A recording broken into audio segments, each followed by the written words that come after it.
అమెరికాకు చెందిన వ్యాపారవేత్త గ్రహం వాకర్ తన కార్మికులకు ఒక్కొక్కరికి 4 కోట్ల రూపాయలు బోనస్ గా ఇచ్చారు. ఫైబర్ బ్యాండ్ సంస్థ బాస్ 46 ఏళ్ల వాకర్ 540 మంది ఉద్యోగులకు 2155 కోట్లు పంపిణీ చేశారు. ఈ సంవత్సరం తన కంపెనీని ఈటన్ కార్పొరేషన్ కు విక్రయించాడు.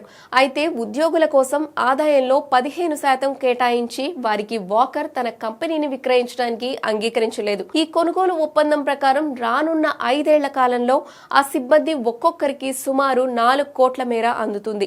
ఎలక్ట్రికల్ పరికరాల కోసం ఎన్క్లోజర్లను తయారు చేసే ఫైబర్ బ్యాండ్ ను 1982లో వాకర్ తండ్రి క్లాడ్ వాకర్ ప్రారంభించారు.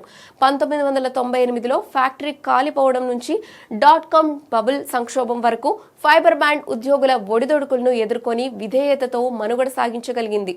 వ్యాపారం దాదాపుగా కుప్పకూలినప్పటికీ వ్యాపారాన్ని కొనసాగించడానికి ఉద్యోగులు దశాబ్దాలుగా పనిచేశారని, వారి అంకిత భావానికి ప్రతిఫలమే ఈ బోనస్ అని వాకర్ వ్యాఖ్యానించారు.